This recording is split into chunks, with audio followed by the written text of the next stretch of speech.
哋都聽過我大佬個名，佢就前村長嚟嘅，曾紀友。荔枝窩去英國，佢係第一個。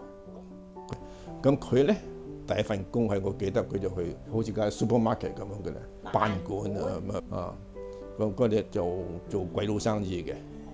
咁佢就冇機會，即係自己有少少啦，加上又學下啦，就個社會環境又培育下啦，咁就學到都唔錯。後尾就嗰個做完一段時間咧，就走去做軍保，亦喺粉嶺嗰個嗰啲Army Camp 啊，仲即係 everyday 你都接觸鬼佬噶啦，咁樣就好有幫助啊。咁後尾咧，佢就做下就唔知環境改變還是點樣就冇做，佢冇做就去咗英國。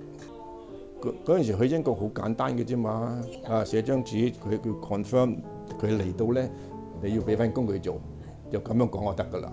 咁佢就走咗去英國，咁樣第一個去嘅咋。跟住個個都揾記有叔咯嘅，我嘢啫寫張信嚟，佢就寫定好多，加個名揼個印就得啦。係啊。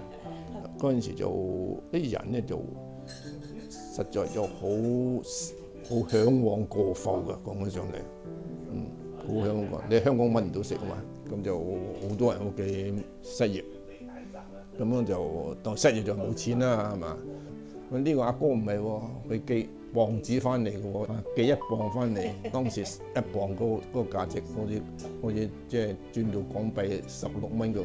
佢計20磅翻嚟，咁等於300幾蚊嘅咯喎。嗰陣時即係講幾蚊一斤米嘅啫嘛，幾毫子啫 ，sorry， 幾毫子啫，2-3蚊都可以買到一斤豬肉嘅，係嘛？佢一寄20磅翻嚟嘅，我300幾蚊都幾好使啊，係寄50磅嚟成千嘅喎，成千根本等住你哋做1年都賺唔到1000喎。